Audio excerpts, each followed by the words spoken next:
네, 우리 함께 말씀을 보겠습니다.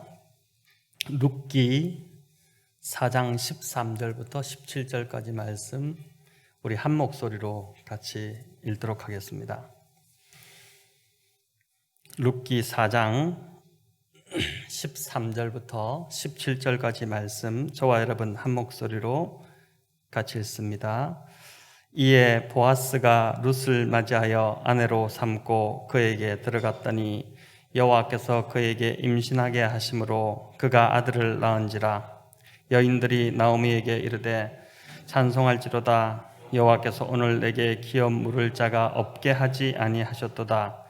이 아이의 이름이 이스라엘 중 유명하게 되기를 원하노라. 이는 내 생명의 회복자이며 내 눈의 복량자라. 곧 너를 사랑하며 7 아들보다 귀한 네 며느리가 낳은 자로다 하니라. 나오미가 아기를 받아 품에 품고 그의 양육자가 되니 그의 이웃 여인들이 그에게 이름을 지어주되 나오미에게 아들이 태어났다 하여 그의 이름을 오벳이라 하였는데 그는 다윗의 아버지인 이새의 아버지였더라. 아멘. 네, 성도 여러분, 오늘 이제 마지막 송구영신 올 한 해 마지막 예배로 우리가 드리게 됩니다. 이제 괴로움이 변해 기쁨이 되다라는 제목으로 오늘 룻기를 가지고 오늘 우리에게 주시는 하나님의 말씀을 듣도록 하겠습니다. 먼저 말씀을 시작하며 올 한 해 우리 모두 정말 수고하셨다는 말씀부터 드리고 싶습니다. 오늘 이 시간 이 자리까지 올 한 해 버텨오신다고 정말 애쓰셨습니다. 이 시간 가정에서 서로의 이제 지친 어깨를 토닥이며 정말 수고하고 고생했다고 서로 좀 격려해 주시면 좋겠습니다. 자녀들은 자녀들대로 정말 고생이 많았습니다. 학교에 갈 수 없는 그런 상황에서 익숙하지도 않고 또 아주 지루한 온라인 학습 한다고 참 얼마나 고생했습니까? 친구들과 놀지 못하는 것은 뭐 당연하고 답답한 이 마스크 아이들이 이제 적응하느라 참 고생했습니다. 또 우리 부모님들은 더 많은 수고를 하셨습니다. 하루 세 끼 계속 만들어야 하는 것이 이게 보통 일입니까? 먹고 치우고 나면 또 식사를 준비해야 되는 일상이 계속 반복이 되었습니다. 성경은 무엇을 먹을지 무엇을 마실지 염려하지 말라고 했는데 코로나 상황에서 가족을 위해서 가족들을 무엇을 먹일지를 날마다 염려하지 않을 수 없었습니다. 엄마들의 고생이 참 이만저만이 아니었습니다. 더구나 아이들이 집에만 계속 있다 보니 아이들과 씨름하는 이 스트레스가 참 보통이 아니었습니다. 이렇게 지나온 시간이 보니까 10개월이 지금 넘어갑니다. 우리 엄마들 정말 수고 많으셨습니다. 또 아빠들도 참 혹독한 시간을 보내야 했습니다. 직장에 따라 여파가 조금씩 달랐겠지만 심적인 부담은 이루 말할 수 없었을 것 같습니다. 특별히 우리 자영업 하시는 분들, 또 학원 하시는 우리 성도님들, 또 유치원 하시는 우리 노건사님, 또 이런 여러 참 개인적인 또 일들을 하시는 분들이 참 고통스러운 시간을 보내셨을 거라 생각됩니다.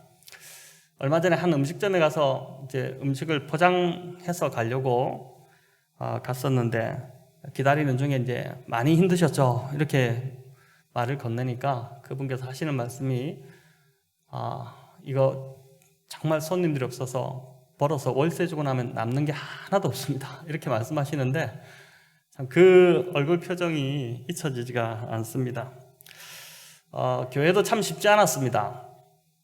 코로나가 퍼지기 시작할 때는 저도 그때 그러다가 말겠지 싶었는데 대구 경북 지역의 상황이 아주 심각해지면서 이제 처음으로 교회 역사상 처음으로 예배를 온라인으로 전환을 해야 했습니다. 적응이 안 되기는 설교자나 성도나 매 한 가지였습니다. 그때 2달가량 이제 텅 빈 이 예배당에서 저 앞에 있는 카메라만 이렇게 바라보고 설교해야 했습니다. 개척 초기에도 제가 그렇게 설교한 적이 없었는데 그렇게 하지 않으면 안 되는 상황이었습니다.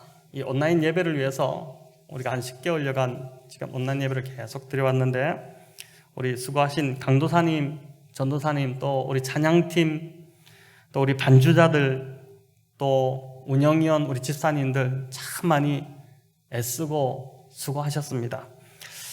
또 온라인 상황에서 주일학교 우리 교사 선생님들 참 마음고생이 많으셨을 거로 생각이 됩니다. 아이들 챙긴다고, 또 집중되지 않는 상황에서 아이들을 끌어오신다고 참 애쓰셨습니다. 또 목장의 목자님들도 제가 보니까 참 이만저만 고생이 아니셨던 것 같습니다. 목장 편성하고 올 초에 참 기대감을 가지고 우리가 이런 목장으로 가겠다고 참 시작을 했는데, 코로나가 터지면서 한 번도 대면으로 만나지 못한 상태로 올 한 해를 그냥 비대면으로만, 카톡에서만 목장이 이루어졌습니다. 그러니 얼마나 힘드셨겠습니까? 또 장로님, 권사님들께서도 이 코로나 상황에서 교회가 혹시나 또 어려움을 겪을까봐 참 기도를 많이 하셨습니다. 그 기도 덕분에 오늘 저희가 이 예배를 드리고 있다고 믿고 또 여기까지 잘 왔음을 고백합니다. 참 감사드립니다. 아주 특별했던 이 한 해를 이제 보내는 이 시점에서 다시 한 번 더 서로에게 정말 수고했다는 격려를 좀 보내주시면 좋겠습니다. 이 시간 여기 예배당에 나오신 소수 몇 분의 우리 성도님들도 서로 좀 보시면서 수고했다고 하시고, 또 가정에서도 우리 자녀들 어깨도 두들겨 주시고, 또 우리 엄마 아빠 또 보시면서 또 수고했다고 이야기를 해주시고, 그렇게 좀 하겠습니다. 좀 이제 서로 좀 격려하시고 또 손도 흔들어 주시고 네. 참 애쓰셨습니다. 어쨌든 정말 잘하셨고 그렇게 해주셔서 참 감사합니다. 오늘 읽은 이 룻기는 마치 인생이 강도 만난 것처럼 텅 비어서 어쩔 수 없이 고향으로 돌아올 수밖에 없는 두 여인의 이야기로 시작이 됩니다. 10년 전쯤 베들레헴에 기근이 들자 한 가정이 재산을 다 정리해서 살아보겠다고 모압 땅으로 떠났습니다. 이민을 간 것이죠. 그곳에 가서 정착을 하면 나름 잘 살 줄 알았습니다. 그런데 그 낯선 이방 땅에서 남편이 먼저 죽더니 홀로 힘들게 키워 장가보낸 두 아들마저 먼저 세상을 떠나버렸습니다. 한 여인의 인생이 기구해도 이렇게 기구할 수 있을까? 그런 생각이 드는데, 모든 걸 다 잃어버리고 이 고향으로 돌아온 나오미의 탄식, 참 그 마음속으로부터 끓어오르는 탄식이 1장 20절 21절에 나오는데 우리 같이 한번 읽어보겠습니다. 나오미가 그들에게 이르되 나를 나오미라 부르지 말고 나를 마라라 부르라. 이는 전능자가 나를 심히 괴롭게 하셨음이니라. 내가 풍족하게 나갔더니 여호와께서 내게 비어 돌아오게 하셨느니라. 여호와께서 나를 징벌하셨고 전능자가 나를 괴롭게 하셨거늘 너희가 어찌 나를 나오미라 부르느냐 하니라. 아멘. 여러분, 나오미가 돌아오자 베들레헴 성읍의 여자들이 다 나와서 나오미를 참 반가이 맞았습니다. 그래서 나오미가 대뜸하는 소리가 나를 더 이상 나오미라 하지 마라, 그리고 나를 마라라가 부르라, 이렇게 한 것이죠. 여러분, 이 나오미는 기쁨 또는 희락이라는 그런 뜻이고, 마라는 쓰다 또는 괴로움이라는 뜻입니다. 기쁨이 넘쳤던 그의 인생이 광야를 돌고 돌아서 쓰디쓴 그 인생이 되어서 괴로움만 가득 넘치고 있다는 것이죠. 그리고 나오미는 자신이 이렇게 된 이유를 하나님이 나를 징벌하셨기 때문에 내가 이렇게 되었다라고 지금 자기의 마음을 쏟고 있는 것입니다. 여러분, 룻기가 참 아름다운 이야기인데 그 이유 중 하나가 바로 나오미를 맞이하는 이 베들레헴의 여인들 때문입니다. 누구 하나 지금 이 나오미의 처지에 대해 수군거리고 있는 사람이 없습니다. 거 봐라, 그렇게 될 줄 알았다. 혼자만 잘 살 거라고 재산 다 팔아가지고 이방 땅으로 피신 가더니 결국 거지꼴 되어 돌아왔네. 저 꼴 좀 봐라. 나오미가 그래도 보니까 말은 바르게 하네. 자기 말대로 하나님이 치셨으니까 저렇게 폭삭 망해서 온 거지. 이렇게 이제 혀를 찬 것입니다. 누구 하나 이제 이렇게 말하는 사람이 없었다는 것입니다. 장면이 나오지 않지만 아마 이 여인들은 옆에서 함께 고개를 숙이고 있었을 것입니다. 하나님이 자신을 치셨다고 할 정도로 자신을 비관하는 이 나오미의 푸념을 들으며 함께 그냥 묵묵히 아파한 것입니다. 누구 하나 이렇게 수근거리는 사람이 없었다는 것입니다. 오늘 읽은 이 본문 4장 14절에 보면 이 여인들이 또다시 한번 등장합니다. 나오미의 자부, 며느리죠, 룻이 보아스에게서 아들을 낳았을 때 기뻐하며 찬송하는 모습으로 이 여인들이 등장합니다. 아이가 태어났다고 그렇게 다 몰려서 하나님을 찬양하며 다 기뻐해 준 것입니다. 또 17절에 보면 아이의 이름을 누가 짓냐면 이 여인들이 이름을 짓고 있습니다. 신기하지 않습니까? 아이 이름을 할머니 나오미가 짓든지 아니면 그 아버지인 보아스가 지어야 마땅할 것인데 여인들이 아이의 이름을 오벳이라고 짓습니다. 그리고 그 아이의 이름이 오벳이 됩니다. 이제 섬기는 자라는 뜻이죠. 오벳, 섬기는 자라는 뜻입니다. 이 여인들은 나오미의 희노애락의 그 인생을 정말 마음으로 함께 하고자 했던 그러한 여인들이었고 또 누구보다 이 아이의 태어남을 참 마음으로 함께 축하해주고 기뻐하고 있습니다. 그러니 이 여인들이야말로 이 아이의 이름을 지어줄 자격이 있지 않겠습니까? 이 여인들과 반대의 모습이 욥기에 나오는데 바로 욥의 절친인 세 친구들입니다. 고통받는 욥을 찾아와 그들이 한 일은 욥의 고난의 원인을 밝혀내려고 한 것입니다. 욥이 친구들에게 바랬던 것은 나 이렇게 너무 힘들다. 나의 마음을 좀 알아다오. 나를 좀 이렇게 함께 있어다오. 이런 것이었을 텐데 이들은 와서 한다고 한 소리가 뭡니까? 아니 땐 굴뚝에 연기 나겠느냐? 네가 죄 지었으니까 지금 하나님이 너를 이렇게 징벌하시지 그냥 이런 징벌이 오겠느냐? 빨리 네 죄가 뭔지 자백하고 회개하라. 이렇게 이제 다그쳤던 것입니다. 여러분 정말 이 친구들의 모습이 숨이 막히지 않습니까? 전도서에 보면 이런 말씀이 있습니다. 우리 전도서 9장 11절 세 번역으로 우리 같이 한번 읽어볼까요? 나는 세상에서 또 다른 것을 보았다. 빠르다고 해서 달리기에서 이기는 것은 아니며 용사라고 해서 전쟁에서 이기는 것도 아니더라. 지혜가 있다고 해서 먹을 것이 생기는 것도 아니며 총명하다고 해서 재물을 모으는 것도 아니며 배웠다고 해서 늘 잘 되는 것도 아니더라. 불행한 때와 재난은 누구에게나 닥친다.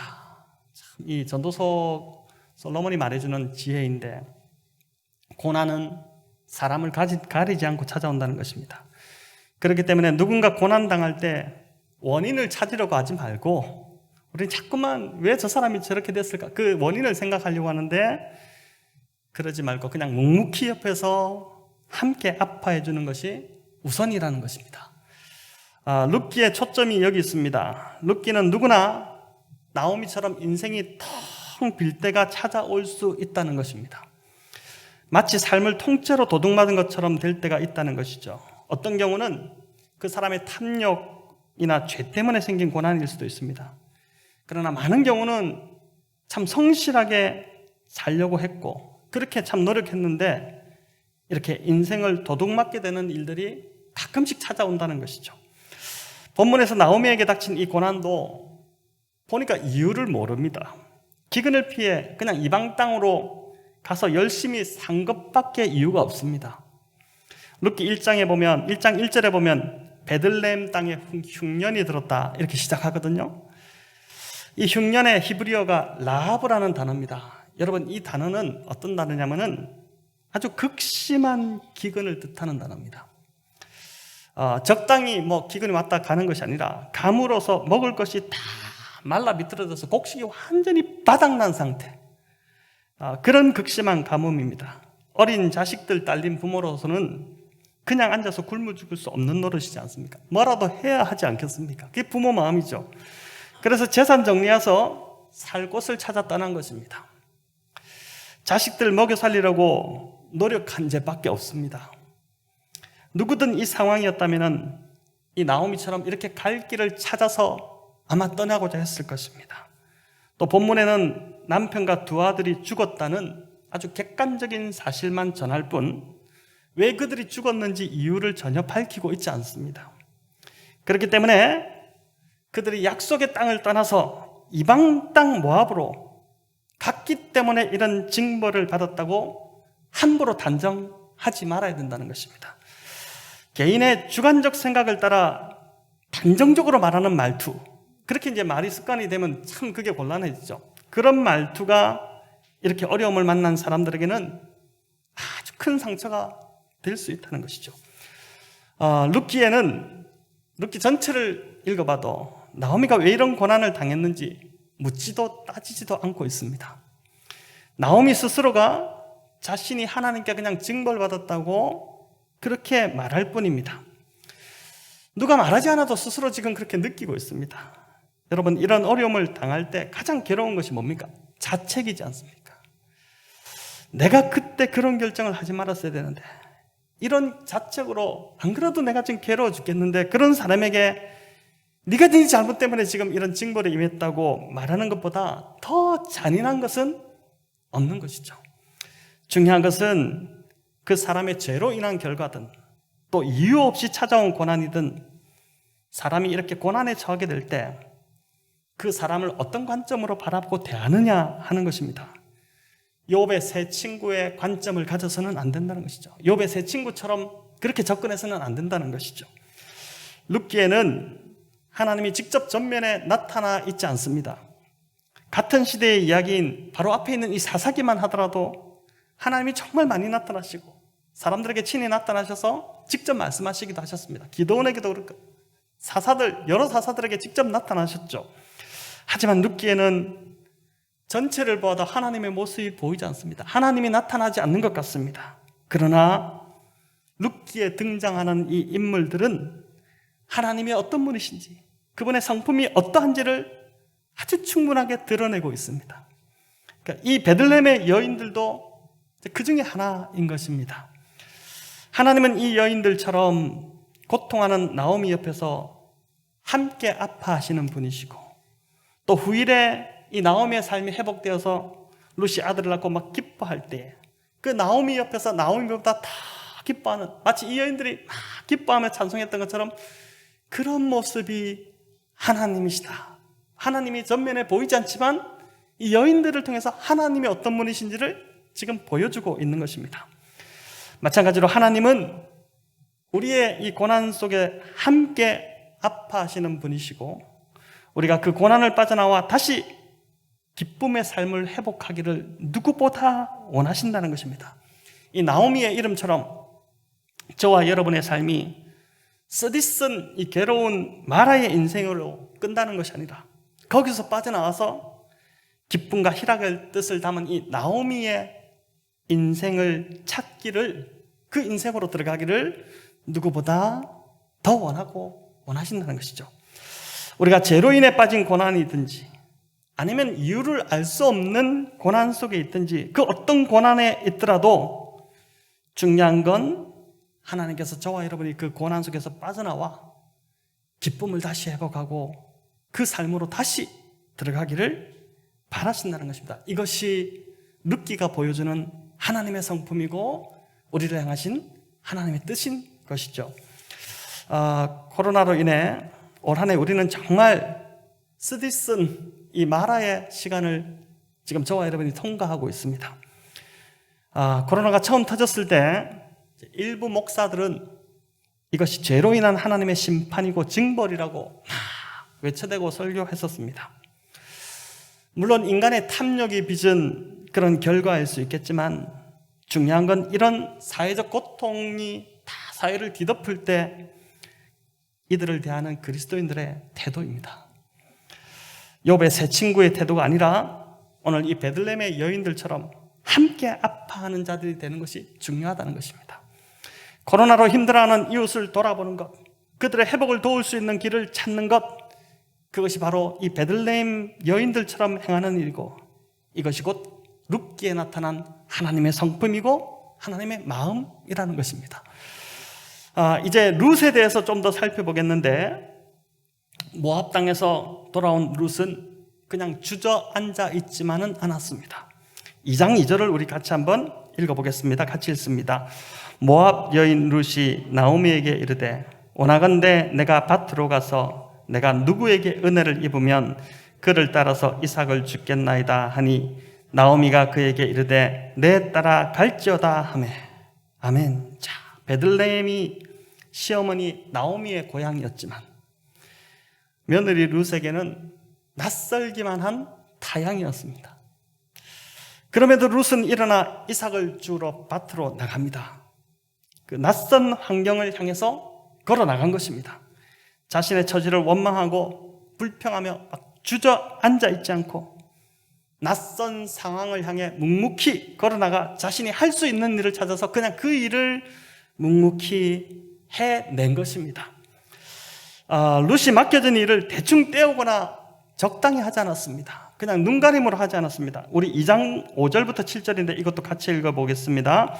보아스가 베는 자들을 거느린 사환에게 이르되 이는 누구의 소녀나 하니 베는 자를 거느린 사환이 대답하여 이르되 이는 나오미와 함께 모압 지방에서 돌아온 모압 소녀인데 그의 말이 나로 베는 자를 따라 단 사이에서 이삭을 줍게 하소서 하였고 아침부터 와서는 잠시 집에서 쉰 후에 지금까지 계속하는 중이나이다. 잠시 집에서 쉰 후에 아침부터 지금까지 계속하고 있다는 것입니다. 룻이 보리밭에 나갈 때 꽃단장을 하고 나가지 않았을 것입니다. 잘 먹지 못해 그 힘겨운 광야를 건너서 지금 베들레헴으로 돌아왔는데 아주 초췌한 모습이었지만 요령 피우지 않고 최선을 다하는 그녀의 예쁜 태도가 보아스의 눈에 들어온 것입니다. 뭐 외모적으로는 뭐 그렇게 예뻤겠습니까? 다 이게 막 그냥 게을르고 형편없고 옷도 막 대충 걸치고 왔고 거지같이 돌아왔지 않았습니까? 근데 그의 그 예쁜 태도가 보아스 눈에 확 들어오기 시작한 것입니다. 사람은 그 마음 안에 있는 것이 말과 표정, 태도로 나오기 마련입니다.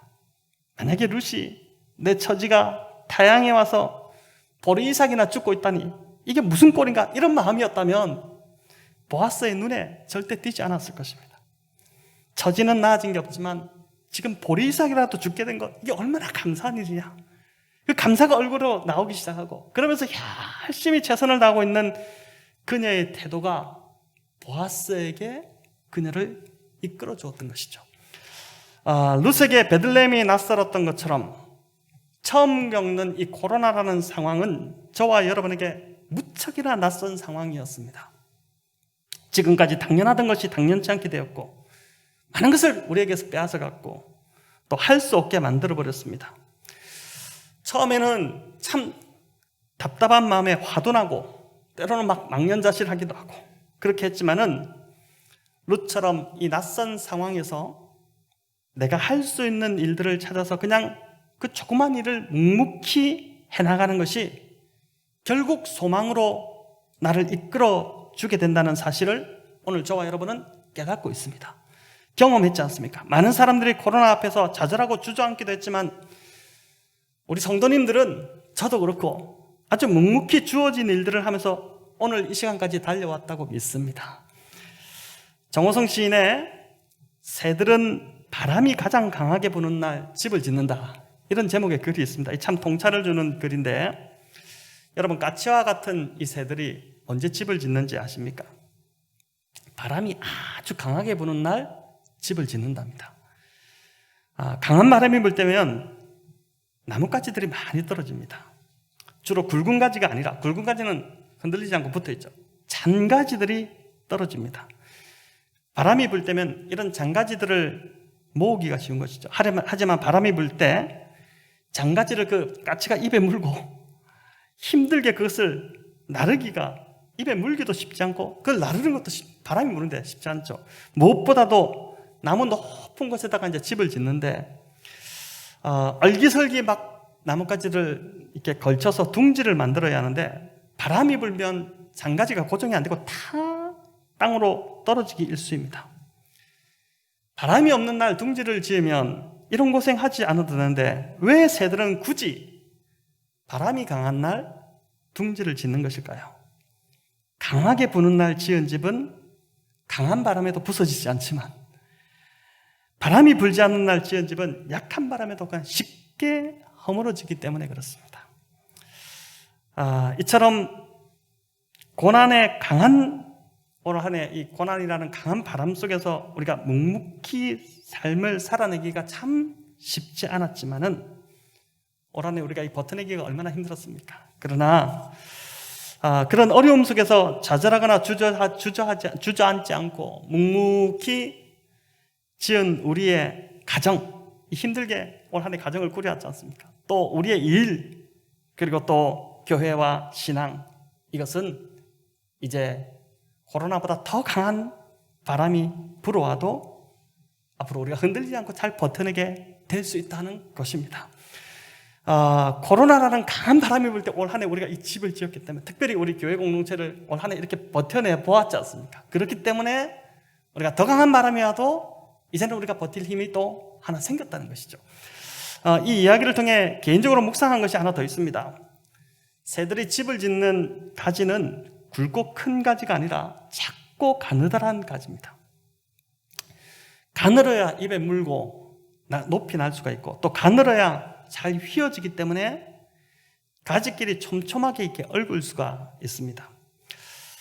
그래야 이제 집을 지을 수 있는 것이죠. 예년과 달리 코로나 상황 속에서 돌아보니까 저와 여러분이 한 일은 이 굵은 가지와 같은 모습이 아니라 이 작은 가지 같은 형편없어 보이는 그런 일들인 것 같습니다.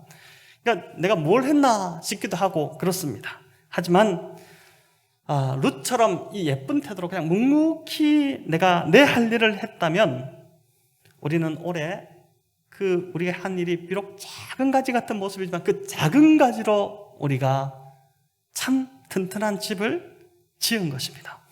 코로나와 같은 인생에 강한 바람이 불 때는 보니까 작고 가는 가지가 제격인 것입니다. 뭔가 폼나고 있어 보이는 그런 일들이 아니라 그냥 묵묵히 내게 주어진 그 일들을 감당하는 것, 그게 우리가 정말 인생을 실속 있게 집을 짓는 그러한 지혜라는 것이죠. 여러분, 이제 룻기가 보여주는 아름다움의 절정은 세 번째 인물인 보아스가 베푸는 헤세드 사랑입니다. 헤세드 사랑, 여러분 많이 들으셨는데 이 헤세드 사랑이란 것은 의무를 넘어서 더 베푸는 사랑입니다. 70만 해도 되는데 80을 하고 100을 하고, 아니 100을 넘어서 120, 130까지 더 하고자 하는 사랑, 그게 헤세드인 것이죠. 보아스가 룻과 나오미에게 이런 은혜를 베풀지 않아도 아무도 나무라는 사람이 없었습니다. 하지만 보아스는 그렇게 하고 싶었습니다. 그냥 은혜를 베풀고 싶었습니다. 왜냐하면 그 역시 은혜를 받은 은혜의 사람이었기 때문에 그런 것이죠. 여러분, 룻기 4장 21절의 계보와 또 마태복음 1장 5절의 계보를 살펴보면 이 보아스라는 인물, 보아스의 아버지가 누구냐면 살몬이고 그의 어머니가 누구냐면은 여리고성의 기생 라합입니다. 살몬과 라합이 결혼해서 낳은 아들이 보아스인데, 살몬은 여리고성의 두 정탐꾼 중에 한 명이었다고 봅니다. 정탐꾼들이 여리고성으로 들어갔다가 발각이 되어서 잡혀 죽게 되었을 때 어떻게 됩니까? 기생 라합이 그 둘을 살려줍니다. 숨겨주어서 목숨을 살게 해줍니다. 그렇게 해서 돌아간 이 정탐꾼이 여리고성에 들어올 때 빨간 줄을, 매듭을 이렇게 지어서 밑으로 내리면 그 줄에 있는 그 집 여인을, 그 집 안에 있는 사람을 다 살려주기로 하고 살려내는데 바로 그 여인이 기생 라합이었던 것이죠. 기생 라합도 몸을 파는 여인이 되어서 거의 죽은 거나 다름없는 삶을 살던 참 불쌍한 여인이었고 은혜가 필요한 여인이었죠. 살몬도 여리고성에 들어갔다가 거의 죽은 목숨이나 다름없었던 은혜가 필요한 자들이었습니다. 그래서 이 살몬이 기생 라합을 아내로 받아들였고 결혼을 했고 이스라엘 공동체 안에 라합이 들어왔다고 이렇게 보는 것입니다. 여러분, 은혜가 은혜를 낳고 그 은혜를 입은 부모가 다시 은혜를 베푸는 자녀를, 그 보아스를 낳은 것입니다. 그래서 보니까 룻기에는 온통 은혜가 강물이 되어서 막 흘러가고 있는 것입니다. 이 룻기의 이야기로부터 약 1200년이 지나고 나서 보아스와 룻의 계보에서 진정한 은혜의 인물이 한 분 태어나신데 그분이 누구냐면 바로 예수 그리스도, 우리 주님이십니다. 보아스는 예수 그리스도를 예표하죠. 보아스는 나오미와 룻의 기업을 물은 자였습니다. 기업을 무르는 이 제도, 이 고엘 제도라는 것은 이스라엘 안에만 있는 참 독특한 제도였죠. 형제나 친척이 자식이 없어 죽고 또 땅을 다 날렸을 때 그것을 그냥 망하도록 내버려 두지 않고 그 친척 중에 누군가, 형제 중에 누군가가 그 땅을 다시 사서 돌려주고, 그리고 또 자식이 없는 그 집에 자식을 낳아주고 함으로 대를 잇게 해주는 제도, 이게 바로 이제 고엘이라는 기업 무르는 제도였습니다. 여러분, 이것 역시 은혜가 없으면 절대 할 수 없는 제도였죠. 우리가 4장 1절에도 나왔지만 보아스보다 이 나오미의 기업을 물어줄 더 가까운 친척이 있었습니다. 친족이 있었죠. 법으로 하면 이 사람이 우선이었습니다. 하지만 이 사람은 자신의 재산에 손해가 날까 싶어서 기업 무르기를 거절합니다. 난 하지 않겠다, 이렇게 거절하게 되죠.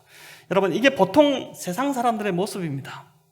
4장 1절에 보면 이 거절한 사람, 기업 무르기를 포기한 사람의 이름이 이제 없습니다. 그냥 뭐라고 하면 아무개요, 이렇게 아무개라고 나와 있습니다.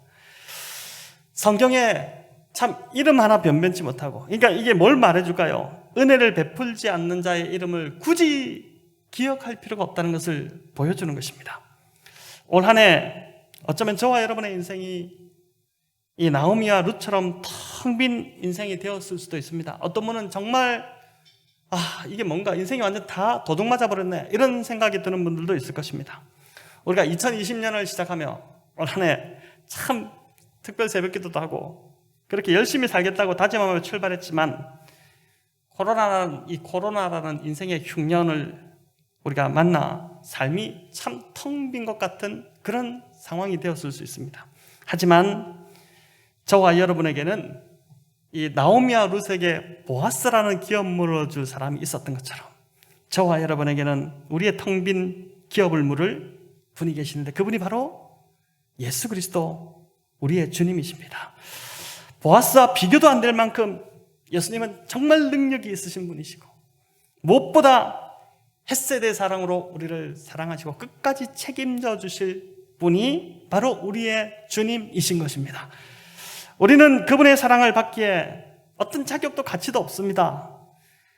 나오미와 룻, 무슨 참 보잘것없는 사람들이지만은 보아스가 그들을 품어주고 그들의 기업을 물어준 것처럼 우리는 나오미와 룻보다도 더 보잘것없는 그런 인생들이지만 우리의 주님이 우리를 받아주시고 우리를 끝까지 책임져 주시고 우리의 기업을 물으셔서 다시 회복시켜 주시는 것입니다. 마라가 변해서 나오미가 된 것처럼 괴로움이 변해서 기쁨이 되는 삶으로 우리의 삶을 회복시켜 주실 분이 바로 예수 그리스도, 우리의 주님이시라는 것입니다. 여러분, 이제 새해가 밝아오고 있지만 여전히 코로나는 끝날 것 같은 기미가 보이지 않습니다. 자꾸 기사를 읽으면 두려움밖에 들지 않습니다. 하지만 우리의 기업을 물을 주님, 오늘 이 말씀에서 우리에게 들려주시는 보여주시는 그 주님의 그 사랑 때문에 우리는 이 어려움도 넉넉히 거뜬히 이기게 될 줄을 믿습니다. 또한 이 베들레헴의 여인들처럼 주변의 어려운 자들의 아픔에 함께 참여하는 우리 성도님들 다 되시면 좋겠습니다. 그냥 묵묵히 옆에서 함께 아파해주고 그들을 함께 위로해주고 하는 그런 성도님들이 되면 좋겠습니다. 요즘 우리가 이제 계속 단톡을 통해서 기도 제목도 올리고 하는데 제가 이렇게 보니까 우리 성도님들이 참 하나같이 예쁩니다. 한 분 한 분이 다 귀하고 그냥 참 이 베들레헴의 여인들처럼 그냥 묵묵히 함께 기도해주고 하는 그 모습이 참 귀하게 다가옵니다. 또 주님께 받은 그 사랑으로 이 보아스처럼 의무 이상의 사랑을 베푸는 자로 좀 우리가 살아가면 좋겠습니다. 내년 한 해 참 여러 어려움들이 있겠지만은 그러나 우리가 이 베들레헴의 여인 같은 모습으로 또 룻 같은 모습으로 나에게 주어진 일을 그냥 최선을 다해 꾸준히 해나가고 그냥 묵묵히 내 일을 해나가고 또 보아스처럼 정말 의무를 넘어서 사랑을 베푸는 그 사랑으로 우리 교회가 똘똘 뭉쳐서 또 이 지역을 향해 나아간다면 우리는 내년에 더 큰 어려움이 온다 하더라도 그것을 능히 이기고 이 새들이 아름다운 튼튼한 집을 지었듯이 그런 집을 지어가는 그러한 복된 성도님들이 다 되실 것입니다.